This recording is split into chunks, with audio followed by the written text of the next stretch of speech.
everybody? Welcome back to my YouTube channel. Thank you so much for tuning in again. We will be continuing reading through the book of Exodus today, chapters 20 through 22. You probably noticed a little bit different change of scenery. Sitting on my couch tonight, a little bit more comfortable than our dining room table. But that's enough about that. I'll be reading this from the New Living Translation. And as always, as I ask, please subscribe to the channel. Turn on those notifications so you can stay on track with each day's reading. All right, here we go, starting in Exodus chapter 20. Then God gave the people all these instructions. I am the Lord your God, who rescued you from the land of Egypt, the place of your slavery. You must not have any other God but me. You must not make for yourself an idol of any kind, or an image of anything in the heavens, or on the earth, or in the sea. You must not bow down to them or worship them, for I, the Lord your God, am a jealous God, who will not tolerate your affection for any other gods. I lay the sins of the parents upon their children. The entire family is affected, even children in the third and fourth generations of those who reject me. But I lavish unfailing love for 1,000 generations on those who love me and obey my commands. You must not misuse the name of the Lord your God. The Lord will not let you go unpunished if you misuse his name. Remember to observe the Sabbath day by keeping it holy. You have 6 days each week for your ordinary work, but the seventh day is a Sabbath day of rest dedicated to the Lord your God. On that day, no one in your household may do any work. This includes you, your sons and daughters, your male and female servants, your livestock, and any foreigners living among you. For in 6 days the Lord made the heavens, the earth, the sea, and everything in them. But on the seventh day he rested. That is why the Lord blessed the Sabbath day and set it apart as holy. Honor your father and mother. Then you will live a long, full life in the land the Lord your God is giving you. You must not murder. You must not commit adultery. You must not steal. You must not testify falsely against your neighbor. You must not covet your neighbor's house. You must not covet your neighbor's wife, male or female servant, ox or donkey, or anything else that belongs to your neighbor. When the people heard the thunder and the loud blast of the ram's horn, and when they saw the flashes of lightning and the smoke billowing from the mountain, they stood at a distance, trembling with fear. And they said to Moses, You speak to us, and we will listen. But don't let God speak directly to us, or we will die. Don't be afraid, Moses answered them, for God has come in this way to test you, and so that your fear of him will keep you from sinning. As the people stood in the distance, Moses approached the dark cloud where God was. And the Lord said to Moses, Say this to the people of Israel. You saw for yourselves that I spoke to you from heaven. Remember, you must not make any idols of silver or gold to rival me. Build for me an altar made of earth and offer your sacrifices to me, your burnt offerings and peace offerings, your sheep and goats and your cattle. Build my altar wherever I cause my name to be remembered, and I will come to you and bless you. If you use stones to build my altar, use only natural, uncut stones. Do not shape the stones with a tool, for that would make the altar unfit for holy use. And do not approach my altar by going up steps. If you do, someone might look up under your clothing and see your nakedness. Exodus chapter 21. These are the regulations you must present to Israel. If you buy a Hebrew slave, he may serve for no more than 6 years. Set him free in the 7th year, and he will owe you nothing for his freedom. If he was single when he became your slave, he shall leave single. But if he was married before he became a slave, then his wife must be freed with him. If his master gave him a wife while he was a slave, and they had sons or daughters, then only the man will be free in the 7th year. But his wife and children will still belong to his master. But the slave may declare, I love my master, my wife, and my children. I don't want to go free. If he does this, his master must present him before God. Then his master must take him to the door or doorpost and publicly pierce his ear with an awl. After that, the slave will serve his master for life. When a man sells his daughter as a slave, she will not be freed at the end of 6 years, as the men are. If she does not satisfy her owner, he must allow her to be bought back again. But he is not allowed to sell her to foreigners, since he is the one who broke the contract with her. But if the slave's owner arranges for her to marry his son, he may no longer treat her as a slave, but as a daughter. If a man who has married a slave wife takes another wife for himself, he must not neglect the rights of the first wife to food, clothing, and sexual intimacy. If he fails in any of these 3 obligations, she may leave as a free woman without making any payment. Anyone who assaults and kills another person must be put to death. But if it was simply an accident permitted by God, I will appoint a place of refuge where the slayer can run for safety.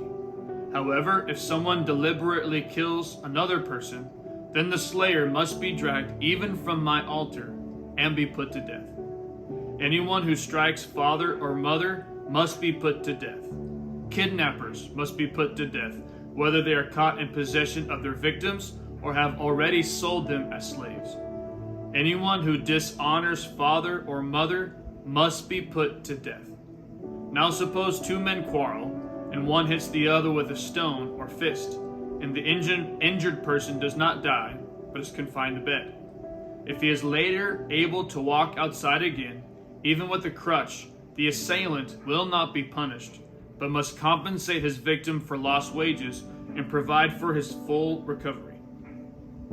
If a man beats his male or female slave with a club, and the slave dies as a result, the owner must be punished.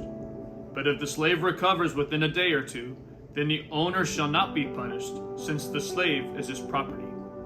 Now suppose 2 men are fighting, and in the process they accidentally strike a pregnant woman, so she gives birth prematurely.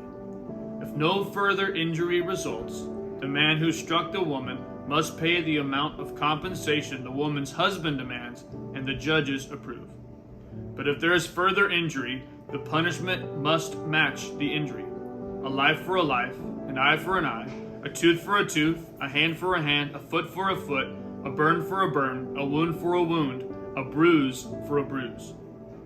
If a man hits his male or female slave in the eye, and the eye is blinded, he must let the slave go free to compensate for the eye. And if a man knocks out the tooth of his male or female slave, he must let the slave go free to compensate for the tooth. If an ox gores a man or woman to death, the ox must be stoned, and its flesh may not be eaten. In such a case, however, the owner will not be held liable. But suppose the ox had a reputation for goring, and the owner had been informed, but failed to keep it under control. If the ox then kills someone, it must be stoned, and the owner must also be put to death. However, the dead person's relatives may accept payment to compensate for the loss of life. The owner of the ox may redeem his life by paying whatever is demanded.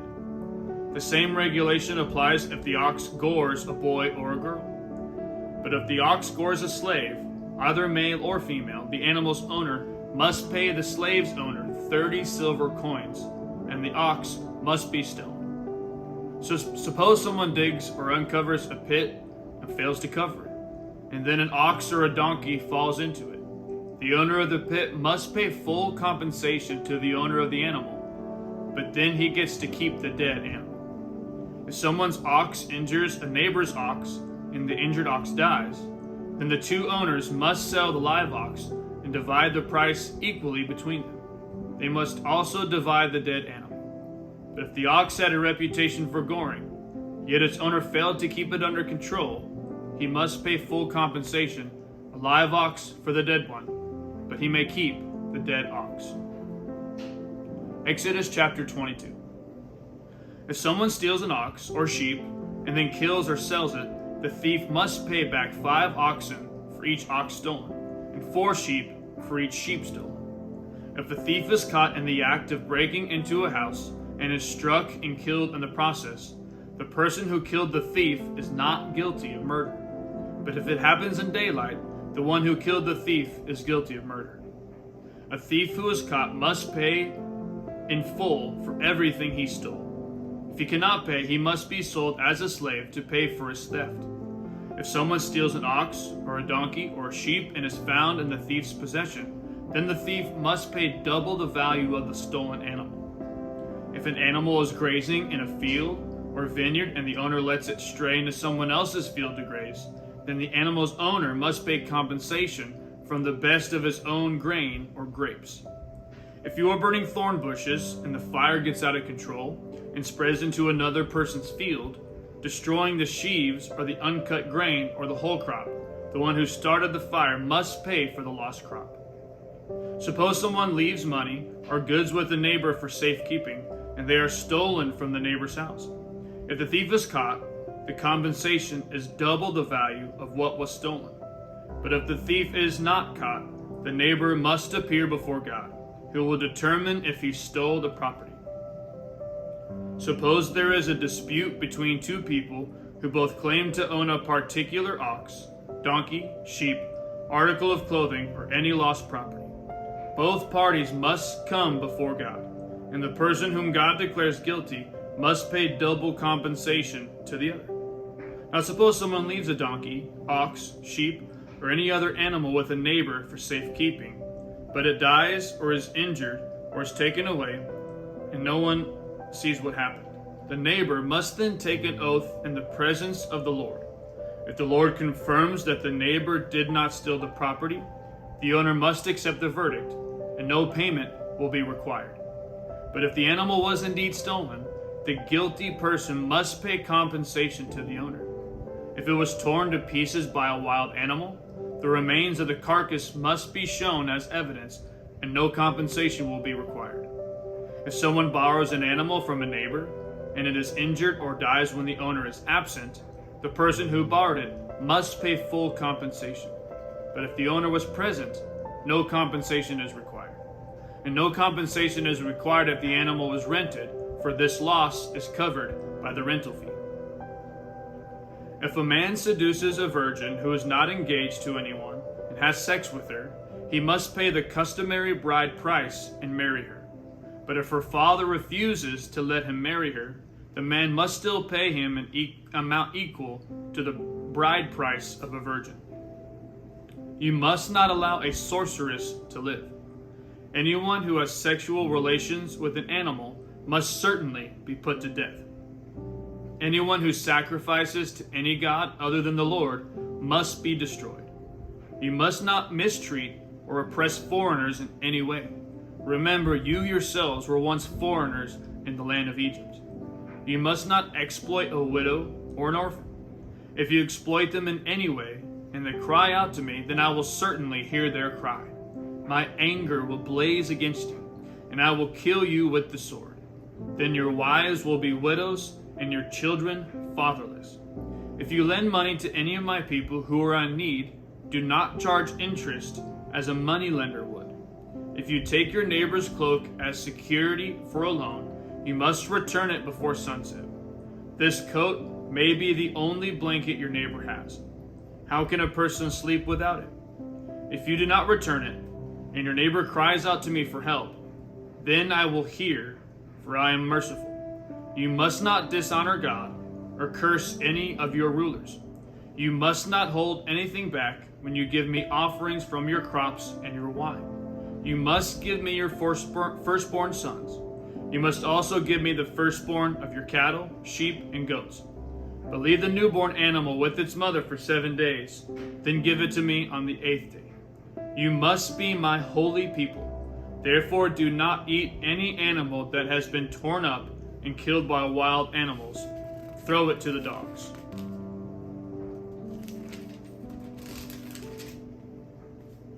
That concludes the reading of the scriptures for today. Thank you again for tuning in, and we'll see you tomorrow as we continue reading through the Bible. I love you guys, and God bless.